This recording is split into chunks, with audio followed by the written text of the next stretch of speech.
Sa Dinalupihan, Bataan, hindi lang dasal ang alay, kundi dugo, pawis at pananampalataya. Ito ang penitensya taong 2025. Panatang isinisigaw ng puso at katawan. Ako si Hershey at ngayong Semana Santa, samahan niyo akong masilayan ang sakripisyong likas sa puso ng mga Pilipino sa Dinalupihan, Bataan.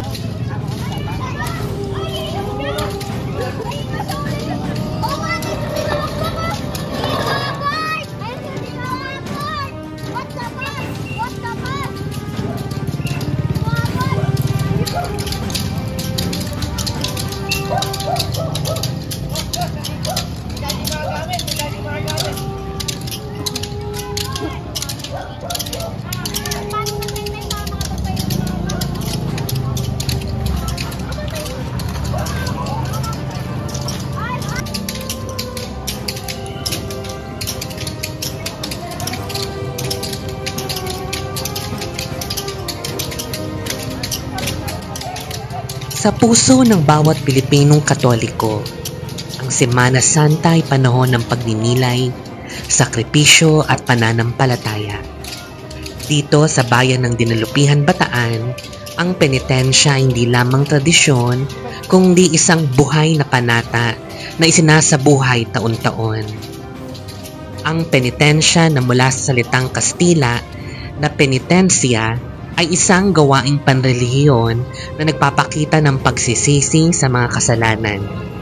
Sa Pilipinas, ito ay naging bahagi ng kultura mula pa noong panahon ng mga Kastila, kung saan ang mga deboto ay naglalakad ng nakayapak, may takip ang mukha, at pinapalo ang kanilang likod bilang tanda ng pagsisisi at debosyon. Sa Dinalupihan, Bataan, ang penitensya ay isinasagawa tuwing Huwebes at Biyernes Santo. Ang mga deboto, kadalasan ay kalalakihan, ay naglalakad sa mga kalsada ng bayan habang pinapalo ang kanilang likod gamit ang mga pamalo na may matutulis na bagay. Ang ilan ay nagdadala ng krus o tinatawag nilang pasang krus bilang paggunita sa paghihirap ni Jesus. Ito ay isang paraan ng kanilang panata, paghingi ng kapatawaran, pasasalamat o paghingi ng biyaya. Para sa mga taga-Dinalupihan, ang penitensya ay hindi lamang pisikal na sakripisyo, kundi isang espiritual na paglalakbay. Ito ay nagpapakita ng kanilang malalim na pananampalataya at debosyon sa Diyos. Sa kabila ng mga modernisasyon, nanatiling buhay ang tradisyon, ito ay bilang bahagi ng kanilang pagkakakilanlan at kultura. Ang penitensya sa Dinalupihan ay isang patunay na matibay na pananampalataya ng mga Pilipino. Ito ay isang tradisyon na nagpapakita ng sakripisyo, debosyon at pag-asa, mga halagang patuloy na isinasabuhay ng mga deboto sa bawat hakbang ng kanilang panata.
May vlog ako, may vlog.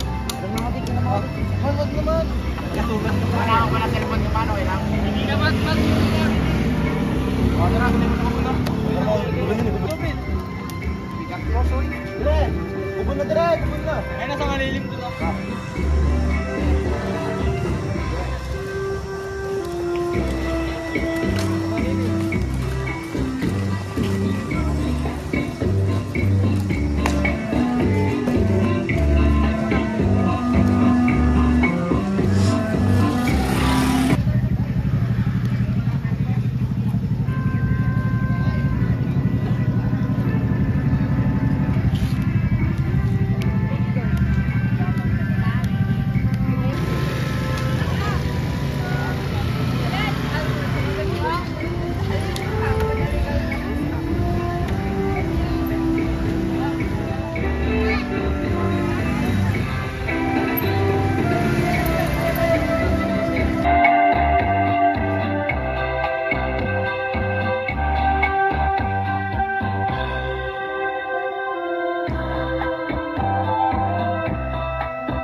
Ang penitensya ay isa sa pinakamapait pero pinakamatamis na anyo ng panata. Isang sakripisyong katawan ng iniaalay pero kaluluwa ang nililinis. Ngunit sa dulo, ang tanong ay ito: kailangan pa ba nating danasin ang parehong hirap at pinagdaanan ni Jesus upang mapatawad? Ang sagot ay hindi. Hindi obligasyon ang sugatan ng katawan upang mapatawad, dahil si Kristo na mismo ang nagbuhos ng dugo para sa ating lahat. Ngunit kung ang penitensya ay nagmumula sa pusong taus-puso, may pananampalataya at bukal sa loob, ito'y isang makapangyarihang paraan ng pagninilay. Ngunit tandaan, mas higit ang halaga na taimtim na panalangin, tahimik na pagsisisi at pagbabago ng puso. Hindi kailangan duguin para mapatawad. Ang tunay na penitensya ay nasa paglapit sa Diyos, buong puso, buong loob, at may tunay na hangaring magbago. Mahalaga hindi ang bigat ng sakripisyo, kundi ang lalim ng pagsuko sa Diyos. Ito po muli si Hershey, hanggang sa susunod na taon sa panibagong dokumentaryo ng penitensya sa Dinalupihan, Bataan.